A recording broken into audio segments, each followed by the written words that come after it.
ನಾನು ಊಟ ಬಿಟ್ಬಿಡ್ತೀನಪ್ಪ, ನನ್ನ ತೂಕ ಕಡಿಮೆ ಆಗಿಬಿಡುತ್ತೆ ಅಂತ. ಆದರೆ ನಮಗಿಂತ ನಮ್ಮ ದೇಹ ಜಾಸ್ತಿ ಬುದ್ಧಿವಂತ, ಅದು ಕೇಳುತ್ತೆ ನಮ್ಮನ್ನ. ಈಗ ಕೆಲವರು ಇರ್ತಾರೆ, ಅಯ್ಯೋ ನನಗೆ ತುಂಬ ಹಸಿವಾಗ್ತಿದೆ ಅಂತಾರೆ, ತಡಿಯೋಕ್ಕಾಗ್ತಿಲ್ಲ ಇವತ್ತು ತುಂಬ ಹಸಿವು ಅಂದರೂ ನಮ್ಮ ಮನೇಲಿ ಈ ಪದ್ಧತಿ ಇದೆ, ನಾವು ಉಪವಾಸ ಮಾಡ್ತೀವಿ ಅಂತ ಹೇಳಿ ಮಕ್ಕಳಿಗೆ ಕೂಡ ನಾವು ಉಪವಾಸ ಮಾಡಲಿಕ್ಕೆ ಆಗೋದಿಲ್ಲ. ಏಕಾದಶಿ ಉಪವಾಸ ಮಾಡ್ತಾರಲ್ಲ, ದ್ವಾದಶಿ ದಿನ ಬೆಳಗ್ಗೆ ಊಟ ಮಾಡ್ತಾರೆ. ದ್ವಾದಶಿ ದಿನ ಬೆಳಗ್ಗೆ ಊಟ ಏನಿರುತ್ತೆ ಗೊತ್ತಾ, ಹೆಚ್ಚಾಗಿ ಎಲ್ಲರಿಗೂ ಅದು ಮಾಡ್ಲಿಕ್ಕೆ ಆಗೋದು ಇಲ್ಲ. ಪ್ರತಿಯೊಬ್ಬರಲ್ಲೂ ಬೇರೆ ಬೇರೆ ರೀತಿ. ಅವ್ರು ಚಿಕ್ಕಂದಿಂದ ಮಾಡ್ಕೊಂಡು ಬಂದಿರ್ತಾರೆ, ಅವ್ರಿಗೆ ಅದು ಅಭ್ಯಾಸ ಕೂಡ ಇರುತ್ತೆ, ಅವ್ರಿಗೇನು ತೊಂದರೆ ಆಗಿರೋದಿಲ್ಲ ಮುಂಚೆ. ಆದರೆ ಇವತ್ತು ಅಷ್ಟೊಂದು ಹಸಿವಿಲ್ಲಪ್ಪ, ನನಗೆ ಪರವಾಗಿಲ್ಲ ನಾನು ಅಂತ ಅಂದರೂ ಕೂಡ ಅದು ದೇಹದ ಒಂದು ರಿಪೇರ್ ಸಿಸ್ಟಮ್. ತೂಕ ಕಡಿಮೆ ಮಾಡೋದಕ್ಕೆ ಇದೊಂದು ತುಂಬ ಸುಲಭವಾದ ಉಪಾಯ ಅಂತ ತುಂಬ ಜನ ಅಂದ್ಕೊಳ್ತಾರೆ. ಸ್ವಲ್ಪ ಹೊತ್ತಾದ್ಮೇಲೆ ಹಸಿವು ಸತ್ತು ಹೋಗುತ್ತೆ. ಡಯಾಬಿಟಿಸ್ ಇರುವಂಥವ್ರಾಗಲಿ ಅಥವಾ ಹೈಪರ್ ಟೆನ್ಷನ್ ಇರುವಂಥವ್ರಾಗಲಿ ಅಥವಾ ಯಾವುದೋ ಹಾರ್ಮೋನ್ ಸಮಸ್ಯೆಗಳು, PCOD, ಥೈರಾಯ್ಡ್ ಸಮಸ್ಯೆ ಈ ಥರ ಇರೋವಂಥವ್ರಾಗಲಿ, ಬೇಡವಾಗಿರುವಂಥದ್ದನ್ನು ಅಥವಾ ಹಾಳಾಗಿರುವಂಥ ಜೀವಕೋಶಗಳು, ಸೆಲ್ಸ್, ಅದೆಲ್ಲ ತನ್ನನ್ನು ತಾನು ಕರಗಿಸ್ಕೊಳ್ಳೋದಕ್ಕೆ ಶುರು ಮಾಡುತ್ತೆ. ಅವರು ಸಣ್ಣಗೆ ಇರ್ತಾರೆ, ಅವ್ರ ಆರೋಗ್ಯನೂ ಚೆನ್ನಾಗಿರುತ್ತೆ, ಅಂದರೂ ತೂಕ ಕಡಿಮೆ ಮಾಡ್ಕೊಳ್ಳೋ ಅಂತಹ ಒಂದು, ನಾನು ಊಟ ಮಾಡೋದು ಬಿಟ್ಬಿಡ್ತೀನಿ ಆದರೆ ಕೂತಲ್ಲಿಂದ ಅಲ್ಲಾಡಲ್ಲ ನಾನು ಅಂತಂದರೆ, ನಾನು ಜಂಕ್ ತಿಂತೀನಿ, ಅಲ್ಟ್ರಾ ಪ್ರೊಸೆಸ್ಡ್ ಫುಡ್ ತಿಂತೀನಿ, ಎಲ್ಲ ರೆಡಿ ಟು ಈಟ್ನ ತೊಗೊಂಬಂದು ಜಸ್ಟ್ ಬಿಸಿ ಮಾಡ್ತೀನಿ, ಇಲ್ಲ ಎಣ್ಣೆಲಿ ಕರೆದಿದ್ದನ್ನು ತಿಂತೀನಿ, ಈ ಥರದನ್ನೇ ಮಾಡ್ತಾ ಇದೊಂದು ತುಂಬ ಮುಖ್ಯವಾದ ಪ್ರಶ್ನೆ. ಏಕೆಂದರೆ ತುಂಬ ಜನರ ಪ್ರಕಾರ ನಾನು ಊಟ ತಿಂದಿಲ್ಲ ಅದಕ್ಕೆ ಗ್ಯಾಸ್ಟ್ರಿಕ್ ಆಯಿತು. ತಿಂಗಳಿಗೊಂದ್ಸಲ ನಮ್ಮ ಅಟ್ಟದ ಮೇಲಿರೋದು ಎಲ್ಲ ಕಸ ಹೊರಗಡೆ ಹೋಗುತ್ತಲ್ವ, ಅದೇ ರೀತಿಯಲ್ಲಿ ಕಫ ಜಾಸ್ತಿ ಇರುವಂಥವ್ರು ಅಂಥವರಲ್ಲಿ ನಾವು ಫಾಸ್ಟಿಂಗ್ ಮಾಡೋದ್ರಿಂದ ರಾತ್ರಿ ತಿಂದಿದ್ದ ಆಹಾರ ಜೀರ್ಣ ಆಗಿದೆಯಾ ಇಲ್ವಾ ನಾವು ಯೋಚನೆ ಮಾಡೋದೇ ಇಲ್ಲ.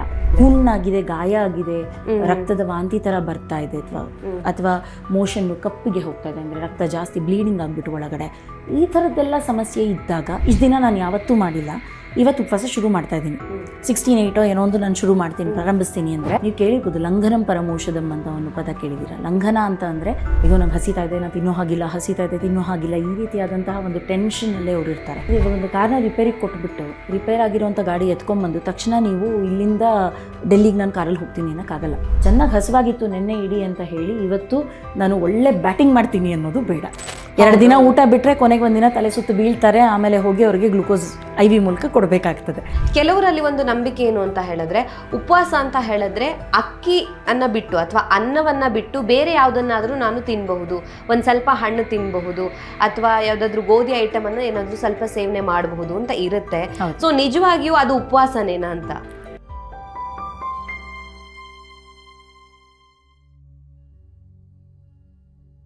ನಮಸ್ತೆ, ನೀವು ನೋಡ್ತಾ ಇದ್ದೀರಾ ವಿಜಯ ಕರ್ನಾಟಕ. ನಾನು ರಕ್ಷಾ ಕೋಟ್ಯಾನ್. ಉಪವಾಸ ಮಾಡೋದು ನಮ್ಮ ಆರೋಗ್ಯಕ್ಕೆ ತುಂಬಾನೇ ಒಳ್ಳೆಯದು ಅಂತ ಹೇಳ್ತಾರೆ.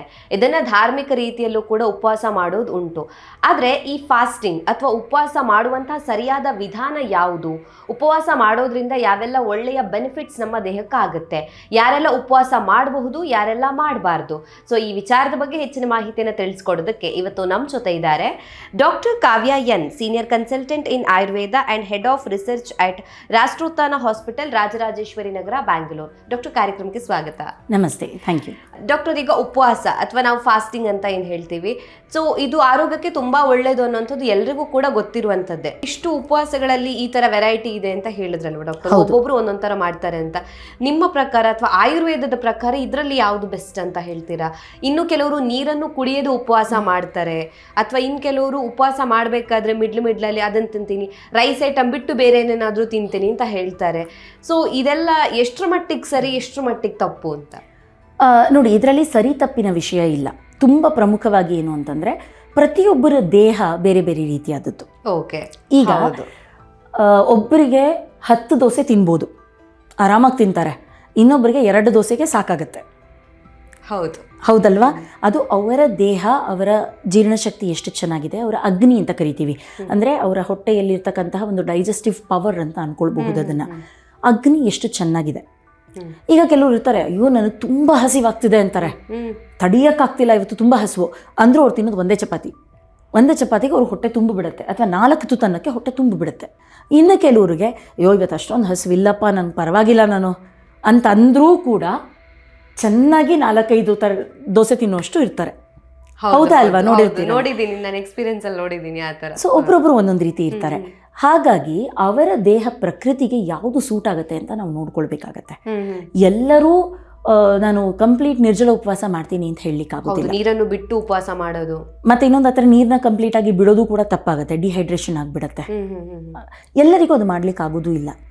ಅವರ ದೇಹ ಇವಾಗ ಉದಾಹರಣೆಗೆ ತುಂಬ ಈ ಥರದ ಕಲ್ಚರಲ್ ಇದು ಇರುತ್ತೆ, ಅವ್ರು ಅಭ್ಯಾಸ ಮಾಡ್ಕೊಂಡು ಬಂದಿರ್ತಾರೆ, ಎಷ್ಟೋ ವರ್ಷಗಳಿಂದ ಮಾಡ್ಕೊಂಡು ಬಂದಿರ್ತಾರೆ.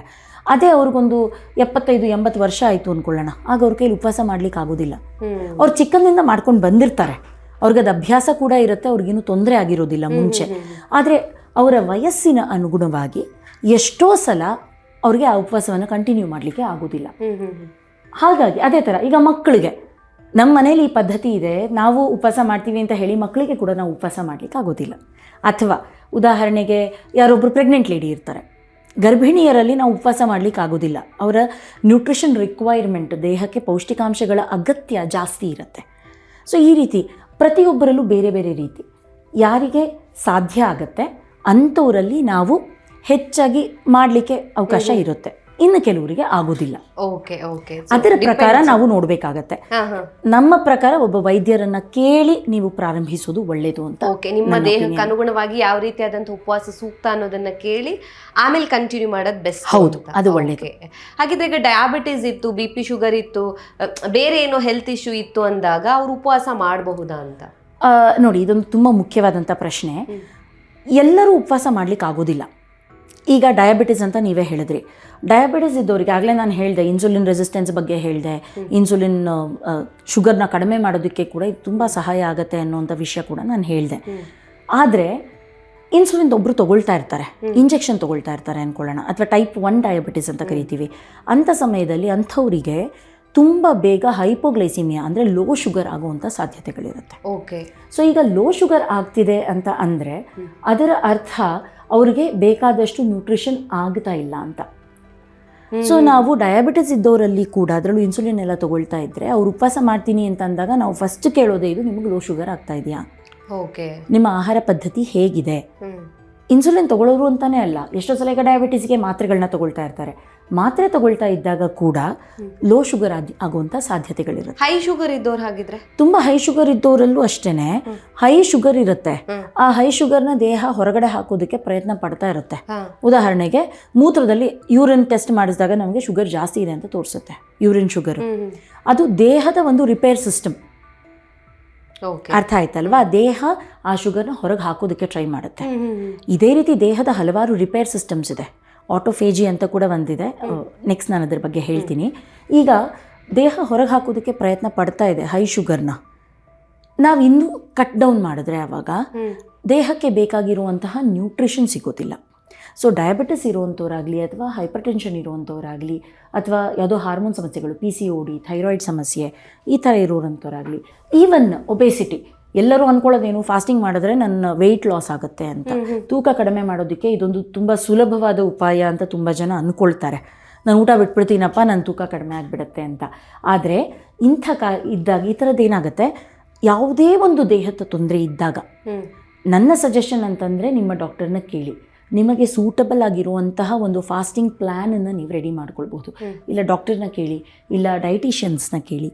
ಕ್ಲಿನಿಕಲ್ ಡೈಟಿಷಿಯನ್ಸ್ ಅಥವಾ ನ್ಯೂಟ್ರಿಷನಿಸ್ಟ್ ಅಂತ ಇರ್ತಾರೆ, ಅವರು ನಿಮ್ಮ ದೇಹಕ್ಕೆ ಅನುಗುಣವಾಗಿ, ನಿಮ್ಮ BMIಗೆ ಅನುಗುಣವಾಗಿ, ಅಂದರೆ ಬಾಡಿ ಮಾಸ್ ಇಂಡೆಕ್ಸ್ ಅಂತೀವಿ, ನಿಮ್ಮ ತೂಕ ಮತ್ತು ನಿಮ್ಮ ಹೈಟ್, ಈಗ ನೀವು ಕೇಳಿರ್ಬೋದಲ್ಲ ಈ ಎತ್ತರಕ್ಕೆ ಇಷ್ಟು ತೂಕ ಇರಬೇಕು ಅಂತ ಅಂದಾಜು, ಅದರ ಪ್ರಕಾರವಾಗಿ ನಿಮ್ಮ ದೇಹದ ಕಾನ್ಸ್ಟಿಟ್ಯೂಷನ್, ಪ್ರಕೃತಿಯ ಅನುಗುಣವಾಗಿ ಹೇಗೆ ಆಹಾರ ತಗೊಂಡ್ರೆ ಹೇಗೆ ಒಳ್ಳೆಯದಾಗತ್ತೆ ಅನ್ನುವಂಥದ್ದನ್ನು ಹೇಳ್ಕೊಡ್ತಾರೆ ಅವರು. ಅದರ ಪ್ರಕಾರ ನಿಮ್ಮ ಫಾಸ್ಟಿಂಗ್ ಪ್ಲ್ಯಾನನ್ನು ನೀವು ಪ್ಲ್ಯಾನ್ ಮಾಡೋದು ತುಂಬ ಮುಖ್ಯ ಆಗುತ್ತೆ. ಮತ್ತು ಇದರಲ್ಲಿ ಇನ್ನೊಂದು ವಿಷಯ ಇದೆ, ಆಗಲೇ ನಾನು ನಿಮಗೆ ಮತ್ತೆ ಹೇಳ್ತೀನಿ ಅಂತ ಅಂದೆ, ಆಟೋಫೇಜಿ ವಿಷಯ. ನಾನು ಆಗಲೇ ಹೇಳ್ತಿದ್ದೆ ಲಿವರಿಂದ ಉಪಯೋಗಕ್ಕೆ ಬರುತ್ತೆ, ಅದಾದ ನಂತರ ಫ್ಯಾಟನ್ನು ಸುಡೋದಕ್ಕೆ ಶುರು ಮಾಡುತ್ತೆ. ಹೌದು, ಡೈಜೆಸ್ಟಿವ್ ಫೈರ್ ಅಥವಾ ಅಗ್ನಿ ಅಂತ ಏನಂತೀವಿ, ಅದು ದೇಹದಲ್ಲಿರುವಂಥ ಫ್ಯಾಟ್ನ ಸುಡೋದಕ್ಕೆ ಶುರು ಮಾಡುತ್ತೆ. ಇದ್ದದ್ದು ಆದಮೇಲೆ ಏನಾಗುತ್ತೆ, ಫ್ಯಾಟ್ ಕೂಡ ಮುಗಿದ ನಂತರ ದೇಹದಲ್ಲಿ ಅನ್ವಾಂಟೆಡ್ ಏನೇನಿದೆ ಟಾಕ್ಸಿನ್ಸ್ ಅದನ್ನೆಲ್ಲ ಬರ್ನ್ ಮಾಡಿ ಅದರಿಂದ ಎನರ್ಜಿ ತೆಗೆಯೋದಕ್ಕೆ ಶುರು ಮಾಡುತ್ತೆ. ಬೇಡವಾಗಿರುವಂಥದ್ದನ್ನ ಅಥವಾ ಹಾಳಾಗಿರುವಂಥ ಜೀವಕೋಶಗಳು, ಸೆಲ್ಸ್, ಅದೆಲ್ಲ ತನ್ನನ್ನು ತಾನು ಕರಗಿಸ್ಕೊಳ್ಳೋದಕ್ಕೆ ಶುರು ಮಾಡುತ್ತೆ. ಏಕೆಂದರೆ ದೇಹಕ್ಕೆ ಎನರ್ಜಿ ಬೇಕು, ದೇಹಕ್ಕೆ ಶಕ್ತಿ ಇಲ್ಲ ಅಂದ್ರೆ ಆಗೋದಿಲ್ಲ. 2 ದಿನ ಊಟ ಬಿಟ್ಟರೆ ಕೊನೆಗೆ ಒಂದಿನ ತಲೆ ಸುತ್ತು ಬೀಳ್ತಾರೆ, ಆಮೇಲೆ ಹೋಗಿ ಅವರಿಗೆ ಗ್ಲೂಕೋಸ್ IV ಮೂಲಕ ಕೊಡಬೇಕಾಗ್ತದೆ ಅಲ್ವಾ. ಹಾಗಾಗಿ ಶಕ್ತಿ ಅನ್ನೋದು ತುಂಬ ಮುಖ್ಯ, ಅದು ಬೇಕಾಗತ್ತೆ. ಆವಾಗ ದೇಹ ಏನು ಮಾಡ್ತಿದೆ, ಸೆಲ್ಫ್ ರಿಪೇರ್ ಮೋಡಿಗೆ ಹೋಗುತ್ತೆ. ನಾನು ಯಾವಾಗಲೂ ಹೇಳ್ತಾ ಇರ್ತೀನಿ, ನಮಗಿಂತ ನಮ್ಮ ದೇಹ ಜಾಸ್ತಿ ಬುದ್ಧಿವಂತ. ಅದು ಕೇಳುತ್ತೆ ನಮ್ಮನ್ನ. ನಾನು ತುಂಬ ಏನೋ ಯೋಚನೆ ಮಾಡಿ ನಾನು ಇಷ್ಟು ಫಾಸ್ಟ್ ಮಾಡ್ತೀನಿ ಅಷ್ಟು ಮಾಡ್ತೀನಿ ಅದೆಲ್ಲ ಸಾಧ್ಯ ಆಗೋದಿಲ್ಲ. ಈಗ ಫಾಸ್ಟಿಂಗ್ ಕೂಡ ಅದರಲ್ಲಿ ನಾನಿವಾಗ ಆಹಾರ ತಗೊಳ್ಳಿಲ್ಲ ಅಂತ ಅಂದ್ಕೊಳ್ಳಿ, ತುಂಬ ಹಸಿವಾಯಿತು, ಬಟ್ ಯಾವುದೋ ಕಾರಣಕ್ಕೆ ನಾನು ಏನೋ ಕೆಲಸದಲ್ಲಿ ಬ್ಯುಸಿ ಆಗಿಬಿಟ್ಟೆ, ಊಟ ಮಾಡೋಕ್ಕಾಗಲಿಲ್ಲ ಅಂತ ಅಂದ್ಕೊಳ್ಳೋಣ. ಆವಾಗ ಏನಾಗುತ್ತೆ, ಸ್ವಲ್ಪ ಹೊತ್ತಾದಮೇಲೆ ಹಸಿವು ಸತ್ತು ಹೋಗುತ್ತೆ. ಹೌದು, ಹಸುವಾಗಿ ಆಗಿ ಹಸು ಆಗೋದೇ ಇಲ್ಲ, ಈಗ ಹಸು ಸತ್ತೋಯ್ತು ಅಂತ ಹೇಳ್ತೀವಿ. ಇದೇನು ಅಂತಂದರೆ ಆವಾಗ liver it has pitched in. Okay, ನೀನು ಗ್ಲೂಕೋಸ್ ಬರ್ತಾ ಇಲ್ಲ ಅಲ್ವಾ, ನನ್ನ ಹತ್ರ ಇರೋ ರಿಸರ್ವ್ನ ನಾನು ಕೊಡ್ತೀನಿ. ಓಕೆ, ಅರ್ಥ ಆಯ್ತಲ್ವಾ? ಸೊ ಇದು ಒಂದು ಪ್ರೋಸೆಸ್ ಆಗುತ್ತೆ. ಅದೇ ರೀತಿ ದೇಹ ಯಾವಾಗ ನಾವು ಕಂಟಿನ್ಯೂಸ್ ಆಗಿ ಈ ಥರ 16:8 ಥರದನ್ನು ಪ್ರತಿದಿನ ಪ್ರಾಕ್ಟೀಸ್ ಮಾಡ್ತಾ ಹೋಗ್ತೀವಿ ಫಾಸ್ಟಿಂಗು, ಆಗೇನಾಗುತ್ತೆ, ಆಟೋಫೇಜಿ ಸೆಟ್ಟಿನ್ ಆಗುತ್ತೆ. ಅಂದರೆ ತನ್ನನ್ನು ತಾನು ತಿಂದುಕೊಳ್ಳುವಂತಹ ಪ್ರಕ್ರಿಯೆ. ಆಟೋ ಅಂದರೆ ಸ್ವತಃ ತಾನೇ ತನ್ನನ್ನು ತಾನು ಅಂತ. ಆಟೋಮಿನ್ ಡಿಸಾರ್ಡರ್ಸ್ ಅಂತ. ಅದೇ ರೀತಿ ಆಟೋ ಅಂತಂದರೆ ತನ್ನನ್ನು ತಾನು, ಫೇಜಿ ಅಂದರೆ ತಿನ್ನೋದು ಅಥವಾ ಸೇವಿಸೋದು. ಸೊ ತನ್ನನ್ನು ತಾನು ತಿಂದುಕೊಳ್ಳುವಂತಹ ಪ್ರಕ್ರಿಯೆ. ತನ್ನನ್ನು ತಾನು ತಿಂದುಕೊಳ್ಳೋದು ಅಂದರೆ ಏನು, ಒಳ್ಳೆ ಸೆಲ್ಸ್ನೆಲ್ಲ ತಿಂದ್ಬಿಡ್ತೀನಿ ಅಂತ ಅಲ್ಲ. ಫಸ್ಟ್ ಅದು ಅಟ್ಯಾಕ್ ಮಾಡೋದು ಟಾಕ್ಸಿನ್ಸ್ನ ಅಥವಾ ಹಾಳಾಗಿರುವಂತಹ ಸೆಲ್ಸ್ನ, ಇಂಥದ್ದನ್ನು. ಹಾಗಾಗಿ ಓವರಾಲ್ ನಮ್ಮ ಆರೋಗ್ಯ ತುಂಬ ಚೆನ್ನಾಗಾಗ್ತಾ ಹೋಗುತ್ತೆ. ಓಕೆ, ಏಕೆಂದರೆ ಬೇಡದೇ ಇರೋದೆಲ್ಲ ಹೋಗ್ತಾ ಇದೆಯಲ್ಲ, ಈಗ ಬೇಡದೇ ಇರೋದೆಲ್ಲ ಉಪಯೋಗಕ್ಕೆ ಬರ್ತಾ ಇದೆ. ಈಗ ಹೇಗೆ ತಿಂಗಳಿಗೊಂದ್ಸಲ ನಮ್ಮ ಅಟ್ಟದ ಮೇಲೆ ಇರೋದು ಎಲ್ಲ ಕಸ ಹೊರಗಡೆ ಹೋಗುತ್ತಲ್ವ, ಅದೇ ರೀತಿಯಲ್ಲಿ ಆವಾಗವಾಗ ಉಪವಾಸ ಮಾಡೋದ್ರಿಂದ ದೇಹದಲ್ಲಿ ಬೇಡದೇ ಇರುವಂತಹ ಟಾಕ್ಸಿನ್ಸ್ ಏನೇನು ಅಕ್ಯುಮುಲೇಟ್ ಆಗ್ತಿದೆ ಅದೆಲ್ಲದನ್ನು ಹೊರಗೆ ಹಾಕೋದಕ್ಕೆ ಉಪವಾಸ ಒಂದು ತುಂಬ ಒಳ್ಳೆ ಬೆನಿಫಿಷಿಯಲ್. ಓಕೆ, ಆಗಲೇ ಡಾಕ್ಟರ್ ಮಾತಾಡ್ತಾ ಹೇಳಿದರೆ ನೀವು ತೂಕ ಇಳಿಕೆ ವಿಚಾರದ ಬಗ್ಗೆ. ಸೊ ತೂಕ ಇಳಿಕೆ ನಿಜವಾಗಿಯೂ ಕೂಡ ಉಪವಾಸದಿಂದ ಆಗುತ್ತಾ, ಹೊಟ್ಟೆ ಬೊಜ್ಜು ಮುಖ್ಯವಾಗಿ ಕರಗುತ್ತಾ, ಈ ಒಂದು ಪ್ರಶ್ನೆ ಬಂದೇ ಬರುತ್ತೆ. ಇದೊಂದು ಮತ್ತೆ ಸ್ವಲ್ಪ ಟ್ರಿಕ್ಕಿ ಕ್ವೆಶ್ಚನ್ ಅಂತ ಅನ್ಬೋದು ಇದನ್ನು. ನಿಜ ತೂಕ ಕಡಿಮೆ ಆಗುತ್ತೆ, ಆದರೆ ಅವರ ದೇಹಕ್ಕೆ ಅಷ್ಟು ತೂಕ ಕಡಿಮೆ ಆಗೋದು ಬೇಕಿದೆಯಾ ಅನ್ನೋದು ಮೊಟ್ಟ ಮೊದಲನೇ ಪ್ರಶ್ನೆ. ತೂಕ ಕಡಿಮೆ ಮಾಡಬೇಕಾ ಅವರ BMIಗೆ? ಈಗ ಕೆಲವರದ್ದು ಇದೆ, ಅವರು ಸಣ್ಣಗೆ ಇರ್ತಾರೆ, ಅವ್ರ ಆರೋಗ್ಯನೂ ಚೆನ್ನಾಗಿರುತ್ತೆ, ಅಂದರೂ ತೂಕ ಕಡಿಮೆ ಮಾಡ್ಕೊಳ್ಳುವಂತಹ ಒಂದು ಹುಚ್ಚು ಅಂತಲೇ ಹೇಳ್ಬೋದು. ತುಂಬ ಜನ ಇರ್ತಾರೆ, ಅವರು ತೂಕ ಜಾಸ್ತಿ ಇರೋದಿಲ್ಲ, ಅಂದರೂ ಕೂಡ ನಾನು ತೂಕ ಕಡಿಮೆ ಆಗಬೇಕು, ತೂಕ ಕಡಿಮೆ ಆಗಬೇಕು ಅಂತ ಅದೊಂದು ಆಸೆ ಇರುತ್ತೆ. ಲೀನ್ ಇಸ್ ಹೆಲ್ತಿ ಅನ್ನೋದು ಒಂದು ಕಾನ್ಸೆಪ್ಟ್ ಇದೆ ಇತ್ತೀಚೆಗೆ. ಸಣ್ಣ ಇದ್ದಷ್ಟು ತುಂಬ ಆರೋಗ್ಯಕರ ಅಂತ. ಬಟ್ ಹಾಗಂತ ಹೇಳಿ ತುಂಬ ಸಣ್ಣ ಆಗಿ ಬರೀ ಮೂಳೆ ಆಗಿಬಿಡ್ಬಾರ್ದಲ್ವಾ, ದೇಹಕ್ಕೆ ಮಸಲ್ಸ್ ಕೂಡ ಬೇಕು. ಅನವಶ್ಯಕವಾದಂತಹ ಬೊಜ್ಜು, ಫ್ಯಾಟ್ ಅಂಶ, ಅಡಿಪೋಸ್ ಟಿಶ್ಯೂ ಅಂತೀವಲ್ಲ, ಕೊಬ್ಬಿನ ಅಂಶ, ಅದು ಜಾಸ್ತಿ ಇದ್ದಾಗ ಖಂಡಿತವಾಗ್ಲೂ ತೂಕ ಕಡಿಮೆ ಮಾಡಬೇಕು. ಅಂಥ ಸಮಯದಲ್ಲಿ ಖಂಡಿತವಾಗಿ ಫಾಸ್ಟಿಂಗ್ ತುಂಬ ಸಹಾಯ ಮಾಡುತ್ತೆ. ಆದರೆ ಫಾಸ್ಟಿಂಗ್ ಒಂದೇ ಅಲ್ಲ, ಜೊತೆಗೆ ದೈಹಿಕ ಚಟುವಟಿಕೆ ಬೇಕು. ನಾನು ಊಟ ಮಾಡೋದು ಬಿಟ್ಬಿಡ್ತೀನಿ, ಆದರೆ ಕೂತಲ್ಲಿಂದ ಅಲ್ಲಾಡಲ್ಲ ನಾನು ಅಂತಂದರೆ ಆಗೋದಿಲ್ಲ. ನಾವು ಆರೋಗ್ಯದ ವಿಷಯಕ್ಕೆ ಬಂದಾಗ ದೈಹಿಕ ಚಟುವಟಿಕೆ ಬೇಕು. ಯೋಗ ಮಾಡ್ತೀರಾ ಮಾಡಿ, ವಾಕಿಂಗ್ ಮಾಡ್ತೀರಾ ಮಾಡಿ, ಜಾಗಿಂಗ್ ಮಾಡ್ತೀರಾ, ಜುಂಬಾ ಮಾಡ್ತೀರಾ, ಜಿಮ್ಮಿಗೆ ಹೋಗ್ತೀರಾ, ಯಾವುದೋ ಒಂದು ರೀತಿಯಲ್ಲಿ ದೈಹಿಕ ಚಟುವಟಿಕೆ ಚೆನ್ನಾಗಿದ್ದಷ್ಟು ಆರೋಗ್ಯ ತುಂಬ ಚೆನ್ನಾಗಿರುತ್ತೆ. ಒಬೇಸಿಟಿ ವಿಷಯದಲ್ಲಿ ಬಂದಾಗ ಕೊಬ್ಬಿನಂಶ, ಈಗ ಹೊಟ್ಟೆ ಬೊಜ್ಜು, ಅದನ್ನು ಕಡಿಮೆ ಮಾಡಬೇಕು ಅಂದರೆ ಅದಕ್ಕೆ ಆದಂತಹ ಆಸನಗಳಿದೆ ಯೋಗದಲ್ಲಿ. ಉದಾಹರಣೆಗೆ ಫ್ರಂಟ್ ಬೆಂಡಿಂಗ್, ಬ್ಯಾಕ್ ಬೆಂಡಿಂಗ್, ಈ ಥರದ ಆಸನಗಳನ್ನ ಜಾಸ್ತಿ ಮಾಡ್ತಾ ಹೋದಾಗ ಅಲ್ಲಿರುವಂತಹ ಹೊಟ್ಟೆಯಲ್ಲಿರುವಂತಹ ಕೊಬ್ಬಿನ ಅಂಶ ಏನಿದೆಯಲ್ಲ ಅದು ಲೂಸನ್ ಆಗುತ್ತೆ. ಲೂಸ್ ಆದಾಗ ಅದನ್ನು ಬರ್ನ್ ಮಾಡೋದು ಈಸಿ. ಓಕೆ, ಗಟ್ಟಿ ಇರುವಂಥದ್ದನ್ನು ಬರ್ನ್ ಮಾಡೋದಕ್ಕೂ ಲೂಸ್ ಇರುವಂಥದ್ದನ್ನು ಬರ್ನ್ ಮಾಡೋದು ತುಂಬ ಈಸಿ ಆಗುತ್ತೆ. ಹಾಗಾಗಿ ಎಕ್ಸಸೈಸ್ ಜೊತೆಗೆ ಫಾಸ್ಟಿಂಗ್ನ ತಗೊಂಡಾಗ ಸಹಾಯ ಆಗುತ್ತೆ. ಆದರೆ ಹಾಗಂತ ಹೇಳಿ ನಾನು ಆಗಲೇ ಹೇಳಿದ ಹಾಗೆ ಯಾರು ವೈದ್ಯರನ್ನು ಸಂಪರ್ಕಿಸಿ ಯಾವುದು ನನ್ನ ದೇಹ ಪ್ರಕೃತಿಗೆ, ನನ್ನ ದೇಹ ಇರುವಂಥ ಪರಿಸ್ಥಿತಿಗೆ, ನನ್ನ ಆರೋಗ್ಯದ ಸಮಸ್ಯೆಗಳಿಗೆ ಸೂಕ್ತವಾದದ್ದು ಯಾವುದು ಅಂತ ಕೇಳಿ ಮಾಡೋದು ಒಳ್ಳೆಯದು. ಓಕೆ, ಇನ್ನು ಕೆಲವರು ಏನಂದರೆ ಡಾಕ್ಟರ್ ವಾರ ಪೂರ್ತಿ ಚೆನ್ನಾಗಿ ತಿಂದುಬಿಡ್ತಾರೆ, ಯಾವುದೋ ಒಂದಿನ ತಿಂಗಳಲ್ಲಿ ನಾನು ಉಪವಾಸ ಮಾಡಿಬಿಡ್ತೀನಿ ಅಂತ ಹೇಳ್ತಾರೆ. ಸೊ ಇಡೀ ತಿಂಗಳಲ್ಲಿ ಅಥವಾ ಇಡೀ ವಾರದಲ್ಲಿ ನಮ್ಮದೊಂದು ಲೈಫ್ ಸ್ಟೈಲೇ ಬೇರೆ ಇರುತ್ತೆ. ಅದಾದಮೇಲೆ ಓಕೆ ನಾನು ಉಪವಾಸ ಮಾಡ್ತೀನಿ, ಕ್ಯಾಲೋರಿ ಬರ್ನ್ ಮಾಡ್ತೀನಿ ಅಂತ ಹೋದಾಗ ನಿಜವಾಗಿಯೂ ಕೂಡ ಆ ರೀತಿಯಾದಂಥ ಉಪವಾಸ ಅವರಿಗೆ ಒಳ್ಳೆಯ ಬೆನಿಫಿಟ್ಸನ್ನು ಕೊಡುತ್ತಾ ಅಂತ. ಸೊ ಇದಕ್ಕೆ ಒಂದು ಉತ್ತರ ಏನು ಅಂತ ಅಂದರೆ ಅದು ತಪ್ಪು. ಯಾವಾಗಲೂ ಏನು ಅಂದರೆ ಆರೋಗ್ಯಕರವಾದಂತಹ ಆಹಾರ ತಗೊಳ್ಬೇಕು ಅನ್ನೋದು ಮೂಲಭೂತ. ಅದನ್ನು ಬಿಟ್ಟು ನಾವು ಮುಂದುವರಿಯೋದಕ್ಕಾಗೋದೇ ಇಲ್ಲ. ಉಪವಾಸ ಮಾಡಿದೆ ಅಂತ ಕೂಡ ಈಗ 16:8 ಅಂದೆ ಅಲ್ಲ, 16:8 ಅಂತ ಅಂದ್ಬಿಟ್ಟು 8 ಗಂಟೆಗಳ ಕಾಲ ನಾನು ಏನು ಬೇಕಾದ್ರೂ ತಿನ್ಬೋದು ಅನ್ನೋದಲ್ಲ. ಆಗಲೂ ಕೂಡ ಆರೋಗ್ಯಕರವಾದಂತಹ ಆಹಾರವನ್ನೇ ತಗೊಳ್ಬೇಕು. ನಾನು ಜಂಕ್ ತಿಂತೀನಿ, ಅಲ್ಟ್ರಾ ಪ್ರೊಸೆಸ್ಡ್ ಫುಡ್ ತಿಂತೀನಿ, ಎಲ್ಲ ರೆಡಿ ಟು ಈಟ್ನ ತೊಗೊಂಬಂದು ಜಸ್ಟ್ ಬಿಸಿ ಮಾಡ್ತೀನಿ, ಇಲ್ಲ ಎಣ್ಣೆಲಿ ಕರೆದಿದ್ದನ್ನು ತಿಂತೀನಿ, ಈ ಥರದನ್ನೇ ಮಾಡ್ತಾ ನಂತರ 16 ಗಂಟೆಗಳ ಕಾಲ ನಾನು ಉಪವಾಸ ಮಾಡಿದೆ ಅಂತ ಅಂದರೆ ಟಾಕ್ಸಿನ್ ಬಿಲ್ಡಪ್ಪು ತುಂಬ ಜಾಸ್ತಿ ಇರುತ್ತೆ. ಆಹಾರ ಚೆನ್ನಾಗಿಲ್ಲ ಅಂದಾಗ ಆ ಟಾಕ್ಸಿನ್ ಬಿಲ್ಡಪ್ ಜಾಸ್ತಿ ಆದಾಗ ಅದನ್ನು ಬರ್ನ್ ಮಾಡಲಿಕ್ಕೆ ಕೂಡ ದೇಹಕ್ಕೆ ಸಮಯ ಜಾಸ್ತಿ ಬೇಕಾಗುತ್ತೆ. ಓಕೆ. ಸೊ ನಾವು ಒಂದು ತಿಂಗಳಿಡೀ ಚೆನ್ನಾಗಿ ತಿಂದು ಒಂದು ದಿನ ಉಪವಾಸ ಮಾಡಿದ್ರೆ ಒಂದಿನ ಸಾಕಾಗೋದಿಲ್ಲ ಹೌದು ಅಷ್ಟನ್ನ ಬಿಲ್ಡಪ್ನ ಸರಿ ಮಾಡಲಿಕ್ಕೆ. ಅದರ ಬದಲು ಒಳ್ಳೆ ಆರೋಗ್ಯಕರ ಆಹಾರ ತಗೊಳ್ಳಿ. ಆರೋಗ್ಯಕರ ಆಹಾರ ತಗೊಂಡು ಈ ರೀತಿಯಾದಂಥ ಫಾಸ್ಟಿಂಗ್ ಮಾಡಿ, ಆವಾಗ ಈ ತೊಂದರೆ ನಿಮಗಾಗೋದಿಲ್ಲ. Okay okay. ಸೊ ಈ ವಿಚಾರದ ಬಗ್ಗೆ ಆಗಲೇ ನಾವು ಒಂದ್ಸತಿ ಮಾತಾಡಿದ್ವಿ. ಸೊ ಉಪವಾಸ ಮಾಡಬೇಕಾದ್ರೆ ಇನ್ ಬಿಟ್ವೀನ್ ಕೆಲವರು ಬೇರೆ ಬೇರೆ ಆಗಿರುವಂಥ ಆಹಾರವನ್ನು ತಗೋತಾರೆ ಅಂತ. ಕೆಲವರಲ್ಲಿ ಒಂದು ನಂಬಿಕೆ ಏನು ಅಂತ ಹೇಳಿದ್ರೆ, ಉಪವಾಸ ಅಂತ ಹೇಳಿದ್ರೆ ಅಕ್ಕಿ ಅನ್ನ ಬಿಟ್ಟು ಅಥವಾ ಅನ್ನವನ್ನು ಬಿಟ್ಟು ಬೇರೆ ಯಾವುದನ್ನಾದರೂ ನಾನು ತಿನ್ನಬಹುದು, ಒಂದು ಸ್ವಲ್ಪ ಹಣ್ಣು ತಿನ್ನಬಹುದು, ಅಥವಾ ಯಾವುದಾದ್ರೂ ಗೋಧಿ ಐಟಮನ್ನು ಏನಾದರೂ ಸ್ವಲ್ಪ ಸೇವನೆ ಮಾಡಬಹುದು ಅಂತ ಇರುತ್ತೆ. ಸೊ ನಿಜವಾಗಿಯೂ ಅದು ಉಪವಾಸನೇನಾ ಅಂತ? ನೋಡಿ, ಅದು ಉಪವಾಸ ಅಲ್ಲ. ಯಾಕೆ ಅಂತ ಅಂದರೆ, ಉಪವಾಸ ಅಂದರೆ ಏನು? ಉಪವಾಸ ಅಂತಂದರೆ ದೇಹಕ್ಕೆ ರೆಸ್ಟ್ ಕೊಡಬೇಕು. ಗೋಧಿ ಬಂದಾಗ ಹೊಟ್ಟೆಗೆ ಕೆಲಸ ಇಲ್ವಾ? ಅಥವಾ ಅವಲಕ್ಕಿ ತಿಂದಾಗ ಹೊಟ್ಟೆಗೆ ಕೆಲಸ ಇಲ್ವಾ? ಕೆಲಸ ಇದೆ ಅಲ್ವಾ? ಪಾಪ ಅದು ಜೀರ್ಣ ಮಾಡಲೇಬೇಕಲ್ವಾ ನಾವು ಏನು ಹಾಕಿದ್ರು ಹೊಟ್ಟೆಗೆ. ಹೌದು. ಇನ್ನು ಕೆಲವರು ಇದ್ದಾರೆ ಬೆಳಗ್ಗಿಂದ ಸಂಜೆ ತನಕ ಕಾಫಿ ಕುಡಿತಾ ಇರ್ತಾರೆ. ಉಪವಾಸ ಅಂತ ಹೇಳಿ ಒಂದು 10 ಲೋಟ ಕಾಫಿ ಕುಡಿತಾರೆ ಅಲ್ವಾ? ಸೊ ಹೊಟ್ಟೆ ತಾನು ಮಾಡಬೇಕಾಗಿರೋ ಕೆಲಸವನ್ನು ಮಾಡಲೇಬೇಕು. ಅದನ್ನು ಉಪವಾಸ ಅಂತ ಕರೀಲಿಕ್ಕಾಗೋದಿಲ್ಲ. ಇದೊಂದು ನಾವು ನೆನ್ಪಿಟ್ಕೊಳ್ಳೇಬೇಕು. ಆದರೆ ಅದಕ್ಕೊಂದು ಅರ್ಥ ಇದೆ. ಯಾರಿಗೆ ಉಪವಾಸ ಮಾಡಲಿಕ್ಕಾಗೋದಿಲ್ಲ, ಫಾಸ್ಟಿಂಗ್ ಮಾಡಲಿಕ್ಕಾಗೋದಿಲ್ಲ, ನನಗೆ ಸುಸ್ತಾಗತ್ತೆ, ಅಥವಾ ಈಗ ವಯಸ್ಸಾದವರು ಅಂತ ಆಗಲಿ ಉದಾಹರಣೆ ಕೊಡ್ತಾ ಇದ್ದೆ. ವಯಸ್ಸಾದವ್ರಿಗೆ ಏನಾಗುತ್ತೆ, ನಾನು ಉಪವಾಸ ಮಾಡ್ತಾ ಇದ್ದರೂ ಕೂಡ ಅಂದರೆ ಉಪವಾಸ ಮಾಡಬೇಕು ಅಂತ ಧಾರ್ಮಿಕ ಕಾರಣಗಳಿಂದ ಅವ್ರಿಗೆ ಉಪವಾಸ ಮಾಡಬೇಕು, ಆದರೆ ಹೊಟ್ಟೆ ತಡೆಯೋದಿಲ್ಲ, ದೇಹ ತಡೆಯೋದಿಲ್ಲ.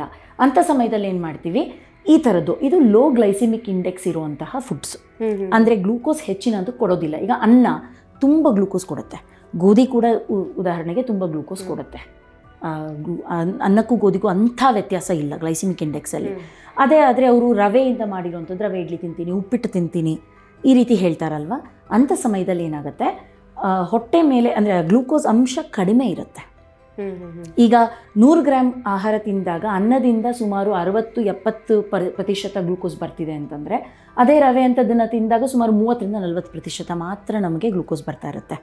ಸೊ ಸ್ಟಿಲ್ ಅದು ಕ್ಯಾಲರಿ ಡಿಫಿಸಿಟ್, ಗ್ಲೂಕೋಸ್ ಕಡಿಮೆನೇ ಇರುತ್ತೆ. ಹಾಗಾಗಿ ಯಾರಿಗೆ ಸಾಧ್ಯ ಆಗೋದೇ ಇಲ್ಲ ಕಂಪ್ಲೀಟ್ ಫಾಸ್ಟಿಂಗ್ ಮಾಡಲಿಕ್ಕೆ, ಆಹಾರ ಇಲ್ದಿರ ಇರೋದಕ್ಕೆ ಅನ್ನೋಂಥವ್ರು ಈ ಥರದ್ದನ್ನು ಮಾಡಬಹುದು. ಆದರೆ ಅದನ್ನು ಉಪವಾಸ ಅಂತ ಕರೆಯೋದು ಸ್ವಲ್ಪ ಕಷ್ಟ ಆಗುತ್ತೆ. Okay okay. ಸೊ ಅದೇ ರೀತಿಯಲ್ಲಿ ಕೆಲವರು ನೀರು ಕುಡಿದೇ ಉಪವಾಸ ಮಾಡೋದು ಕೂಡ ಅವರವರ ದೇಹಕ್ಕೆ ಅನುಗುಣವಾಗಿನೇ ಬಿಟ್ಟಿರುವಂಥದ್ದು. ಹೌದು, ಆದರೆ ನೀರು ಕುಡಿದ್ರೆ ಒಳ್ಳೆಯದು, ಹೈಡ್ರೇಷನ್ ಬೇಕಾಗತ್ತೆ. ದೇಹದ ಎಲ್ಲ ಕಾರ್ಯಗಳಿಗೆ ಮೆಟಬಾಲಿಸಮ್ ನಡೀಲಿಕ್ಕೆ ನೀರು ತುಂಬ ಸಹಾಯ ಮಾಡುತ್ತೆ. ಡಿಹೈಡ್ರೇಟ್ ಆದಷ್ಟು ಇನ್ನೂ ಜಾಸ್ತಿ ಸುಸ್ತಾಗ್ತಾ ಹೋಗ್ತಾರೆ. ಹಾಗಾಗಿ ಕನಿಷ್ಠ ನೀರು ಕುಡಿಯೋದು ಒಳ್ಳೆಯದು ಅಂತ ನನ್ನ ಅಭಿಪ್ರಾಯ. ಓಕೆ. ಗ್ಯಾಸ್ಟ್ರಿಕ್ ಸಮಸ್ಯೆ ಇದ್ದವರು ಉಪವಾಸ ಮಾಡಬಹುದಾ? ಇದೊಂದು ತುಂಬ ಮುಖ್ಯವಾದ ಪ್ರಶ್ನೆ. ಏಕೆಂದರೆ ತುಂಬ ಜನರ ಪ್ರಕಾರ ನಾನು ಊಟ ತಿಂದಿಲ್ಲ ಅದಕ್ಕೆ ಗ್ಯಾಸ್ಟ್ರಿಕ್ ಆಯಿತು. ಕಾಮನ್ ಆಗಿ ನಾವು ಅಂದ್ಕೊಳ್ತೀವಿ, ಟೈಮ್ ಟು ಟೈಮ್ ಊಟ ಮಾಡಿಲ್ಲ ಅಂದ್ರೆ ಗ್ಯಾಸ್ಟ್ರಿಕ್ ಆಗಿಬಿಡುತ್ತೆ, ಹೊಟ್ಟೆ ಖಾಲಿ ಆಗಿದೆ ಅಂತ. ಹೌದು, ಆದರೆ ಇದರಲ್ಲಿ ಇನ್ನೊಂದಿದೆ, ಟೈಮ್ ಟು ಟೈಮ್ ಅನ್ನೋದು ಒಂದು ದೊಡ್ಡ ಪ್ರಶ್ನೆನೇ. ಏಕೆಂದರೆ ಟೈಮ್ ಟು ಟೈಮ್ ನಾನು ಊಟ ಮಾಡ್ತೀನಿ ಅನ್ನೋಕ್ಕೆ, ಹಸಿವಿಲ್ಲದೆ ಹೋದರೂ ಕೆಲವು ಸಲ ನಾವು ಲಂಚ್ ಅವರ್ ಬಂತು, ಗಂಟೆ ಹೊಡಿತು, ನಾನು ಊಟ ಮಾಡ್ತೀನಿ ಅಂತ ಮಾಡ್ತೀವಿ. ಹಿಂದಿನ ಆಹಾರ ಜೀರ್ಣ ಆಗಿದೆಯಾ ಇಲ್ವಾ ಅನ್ನೋದ್ರ ಬಗ್ಗೆ ನಾವು ಯೋಚನೆ ಮಾಡೋದಿಲ್ಲ. ಇಲ್ಲ, ಈಗ ಆಫೀಸಿಗೆ ಹೊರಡಬೇಕಪ್ಪ, ಈಗ ತಿಂಡಿ ತಿಂದೇ ಹೊರಡಬೇಕು, ರಾತ್ರಿ ತಿಂದಿದ್ದ ಆಹಾರ ಜೀರ್ಣ ಆಗಿದೆಯಾ ಇಲ್ವಾ ನಾವು ಯೋಚನೆ ಮಾಡೋದೇ ಇಲ್ಲ, ತಿಂತೀವಿ, ಹೊರಡ್ತೀವಿ. ಟೈಮ್ ಟು ಟೈಮ್ ಆಹಾರ ತುಂಬ ಮುಖ್ಯ. ಆದರೆ ಅದಕ್ಕೆ ಸರಿಯಾಗಿ ನಿಮ್ಮ ಅಗ್ನಿ ಸಹಕರಿಸಬೇಕು. ತಿಂದಿದ್ದ ಆಹಾರವನ್ನು ಜೀರ್ಣಿಸುವಂಥ ಶಕ್ತಿ ನಿಮ್ಮ ಅಗ್ನಿಗಿದ್ದಲ್ಲಿ ಆಗ ಟೈಮ್ ಟು ಟೈಮ್ ಆಹಾರ ಒಳ್ಳೆಯದು. ಈಗ ಉದಾಹರಣೆಗೆ ಹಸಿವಾಗ್ತಾ ಇದೆ, ಆದರೆ ಅಗ್ನಿ ಚೆನ್ನಾಗಿ ತೀಕ್ಷ್ಣವಾಗಿದೆ ಹೊಟ್ಟೆಯಲ್ಲಿ, ಆಹಾರ ನಾವು ಹಾಕಿಲ್ಲ, ಆವಾಗ ಏನು ಮಾಡುತ್ತೆ, ಅಗ್ನಿ ಸುತ್ತಮುತ್ತದ ಭಾಗಗಳಲ್ಲಿ ಇರಿಟೇಷನ್ ಕ್ರಿಯೇಟ್ ಮಾಡುತ್ತೆ, ಬಿಸಿ ಅದು ಅಗ್ನಿ ಉರಿಯತ್ತೆ. ಅದೇ ನಮಗೆ ಗ್ಯಾಸ್ಟ್ರೈಟಿಸ್ ಆ ಥರದ್ದು ಆಗೋದು. ಸೊ ಯಾರಿಗೆ ನಾವು ತುಂಬ ಗ್ಯಾಸ್ಟ್ರೈಟಿಸ್ ಯಾರಲ್ಲಿದೆ ಅಂಥವರಲ್ಲಿ ನಾವು ಫಾಸ್ಟಿಂಗನ್ನು ಸಜೆಸ್ಟ್ ಮಾಡೋದಿಲ್ಲ. ಮಾಡಿದ್ರೂ ಕ್ಯಾಲರಿ ಡಿಫಿಸಿಟ್ ಫಾಸ್ಟಿಂಗ್ ಅಂದರೆ ಕಡಿಮೆ ಪ್ರಮಾಣದಲ್ಲಿ ಆಹಾರ, ಸ್ವಲ್ಪ ಸ್ವಲ್ಪ ಆಹಾರವನ್ನು ಜಾಸ್ತಿ ಟೈಮ್ಸ್, ಮಲ್ಟಿಪಲ್ ಫ್ರೀಕ್ವೆಂಟ್ ಮೀಲ್ಸ್ ಅಂತ ಅಂತೀವಿ, ಫ್ರೀಕ್ವೆಂಟ್ ಸ್ಮಾಲ್ ಮೀಲ್ಸ್ ಅಂತ, ಸ್ವಲ್ಪ ಸ್ವಲ್ಪ ಅಂದರೆ ಎವ್ರಿ 2 hours ಒನ್ಸು, ಬಟ್ ಕಡಿಮೆ ಆಹಾರ.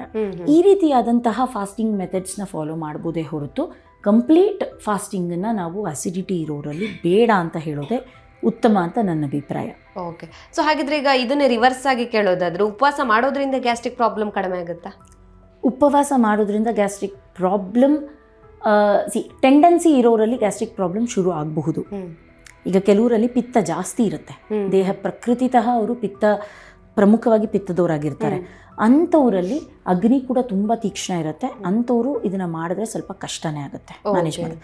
ಅದೇ ಕಫ ಪ್ರಕೃತಿಯವರು ಇರ್ತಾರೆ, ಕಫ ಜಾಸ್ತಿ ಇರುವಂಥವ್ರು, ಅಂಥವರಲ್ಲಿ ನಾವು ಫಾಸ್ಟಿಂಗ್ ಮಾಡೋದ್ರಿಂದ ಬೆನಿಫಿಟ್ಸ್ ಜಾಸ್ತಿ ಇರುತ್ತೆ.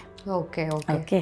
ಮತ್ತು ಇನ್ನು ಗ್ಯಾಸ್ಟ್ರಿಕ್ ಚಿಕಿತ್ಸೆಯಾಗಿ ಫಾಸ್ಟಿಂಗ್ ಮಾಡ್ಬೋದಾ ಅನ್ನುವಂಥ ನಿಮ್ಮ ಪ್ರಶ್ನೆಗೆ ಅದು ಡಿಪೆಂಡ್ ಆಗುತ್ತೆ ಯಾವ ಪ್ರಕೃತಿಯವರವರು, ಗ್ಯಾಸ್ಟ್ರಿಕ್ ಯಾವ ಹಂತದಲ್ಲಿದೆ.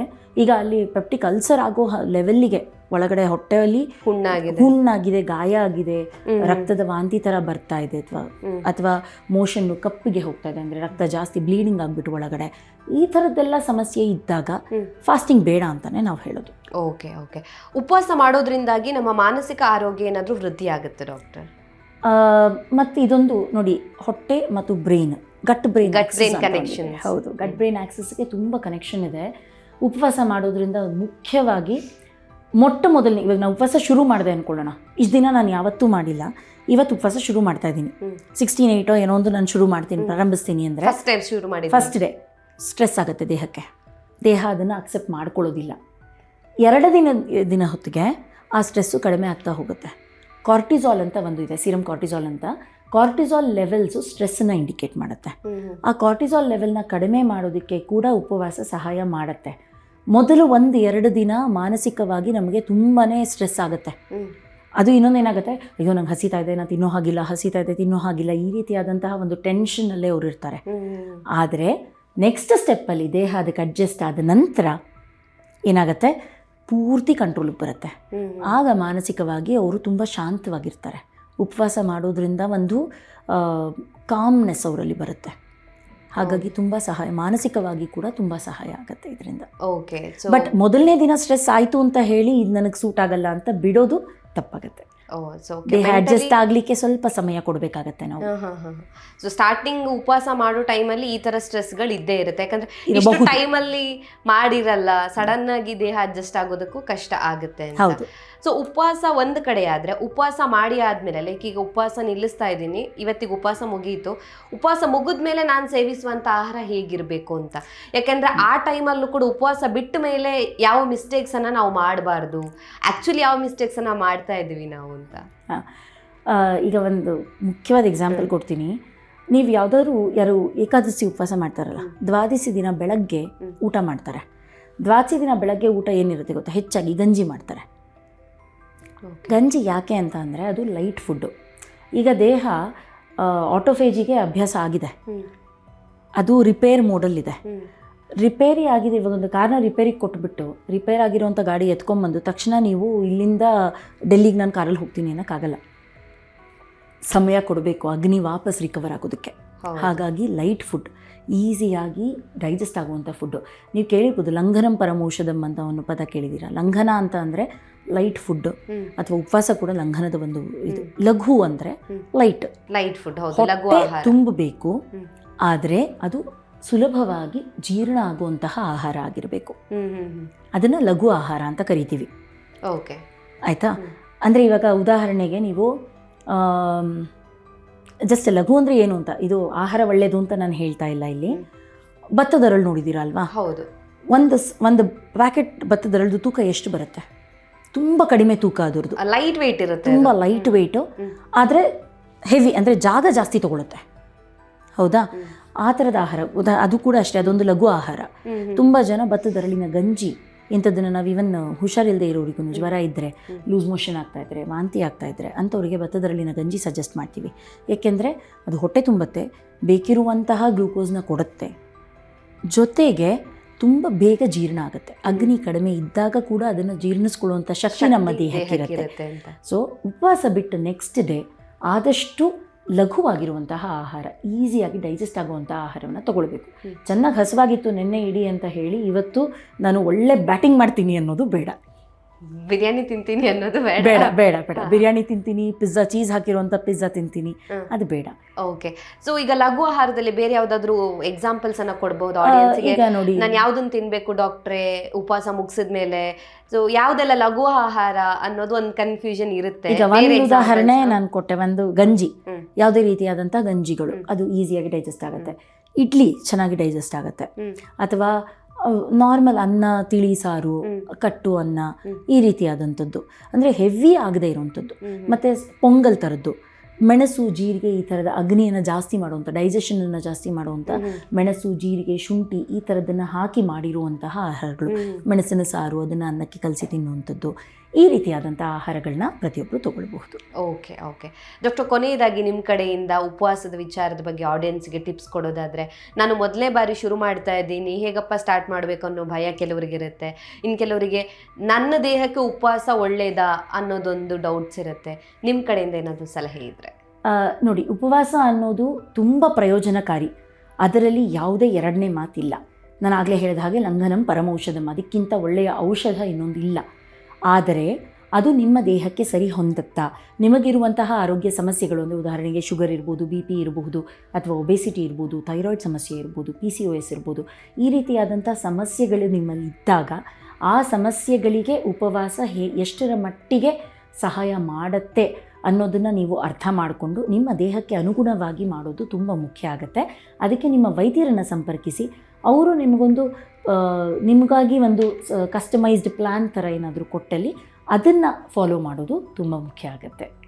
Okay, thank you so much doctor. ನಮ್ಮ ಇವತ್ತಿನ ಕಾರ್ಯಕ್ರಮದಲ್ಲಿ ಯಾವ ರೀತಿಯಾಗಿ ಉಪವಾಸ ನಮ್ಮ ಆರೋಗ್ಯಕ್ಕೆ ಒಳ್ಳೆಯದು, ಅದು ಧಾರ್ಮಿಕ ನೆಲೆಗಟ್ಟಿನಲ್ಲಿ ಒಂದು ಕಡೆ ಉಪವಾಸ ಅಂತಾದರೆ, ವೈಜ್ಞಾನಿಕ ರೀತಿಯಿಂದ ಅಥವಾ ಆಯುರ್ವೇದ ದೃಷ್ಟಿಯಿಂದ ಉಪವಾಸ ಅಂದರೆ ಏನು, ಆ ಉಪವಾಸ ಮಾಡುವ ಸಂದರ್ಭದಲ್ಲಿ ಯಾವೆಲ್ಲ ತಪ್ಪುಗಳನ್ನು ಮಾಡಬಾರ್ದು, ಸೊ ಯಾವೆಲ್ಲ ಆಹಾರವನ್ನು ಉಪವಾಸ ಬಳಿಕ ತಗೋಬೇಕು, ಸೊ ಎಲ್ಲ ವಿಚಾರವನ್ನು ಸ್ಪಷ್ಟವಾಗಿ ನಮ್ಮ ಆಡಿಯನ್ಸ್ಗೆ ಅರ್ಥ ಆಗೋ ರೀತಿಯಲ್ಲಿ ತಿಳಿಸ್ಕೊಟ್ಟಿದ್ದೀರಾ. Thank you so much. Thank you. ನಮಸ್ತೆ. ನಮ್ಮ ಇವತ್ತಿನ ಕಾರ್ಯಕ್ರಮದಲ್ಲಿ ಉಪವಾಸದ ಪ್ರಯೋಜನಗಳ ಕುರಿತಾಗಿ ಡಾಕ್ಟರ್ ನಮಗೆ ಹೆಚ್ಚಿನ ಮಾಹಿತಿಯನ್ನು ತಿಳಿಸ್ಕೊಟ್ಟಿದ್ದಾರೆ. ಆರೋಗ್ಯಕ್ಕೆ ಸಂಬಂಧಿಸಿದಂಥ ಹೆಚ್ಚಿನ ವಿಡಿಯೋಗಳನ್ನು ನಮ್ಮ ವಿಜಯ ಕರ್ನಾಟಕ ಹೆಲ್ತ್ ಪೇಜ್ನಲ್ಲಿ ನೀವು ನೋಡಬಹುದು.